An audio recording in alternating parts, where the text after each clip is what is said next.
Hi there. Going to make a short video on installing these new rubber flooring tiles. They're a product from Alberta, Canada, made by Perfect Surfaces, called Gorilla Shock. As you can see, we have new glass surrounding the decks, and we'll take you upstairs and let's get the job started.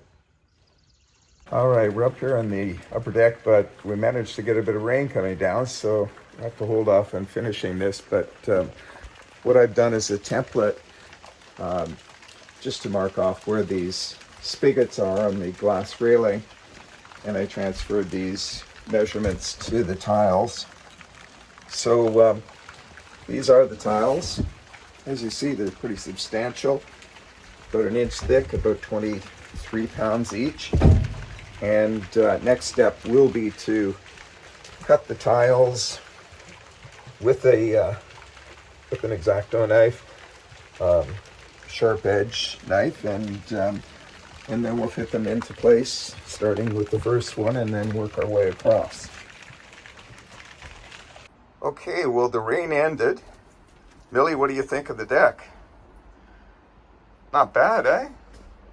Anyway, I got a little ahead of myself and I did the first row, which was a little complicated, cutting around squares around each one of these spigot bases, but worked out just fine.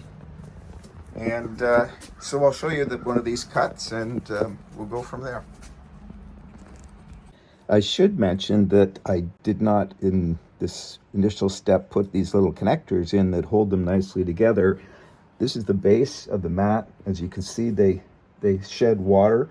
They are water permeable, so water will go through them. It runs off the deck, which is exactly what we're looking for. And these slots are designed to receive these connectors.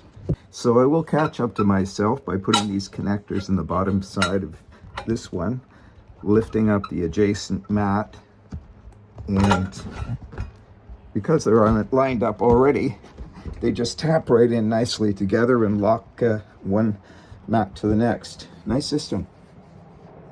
I've got a little makeshift apparatus here to protect my floor, but cutting these things is as simple as taking the knife, then enough blade out, just repeat a few times on the score line, and then the trick is to bend the material over, which opens up the joint, and cut through the rest of the rubber quite easily. And that's it.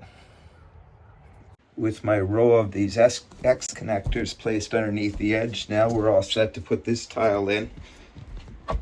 With the cut having been made, taking the tile, nudging it into spot,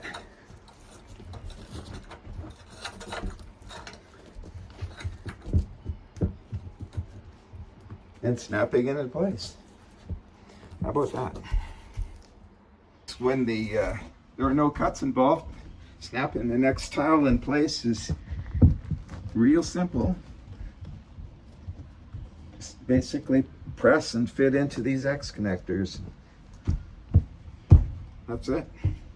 Well, that's the finished look, halfway done. With the rain today, I haven't quite finished my task, but pretty happy with the result. Do the other part next weekend. Right, Millie? Hope you enjoyed the video. Take care.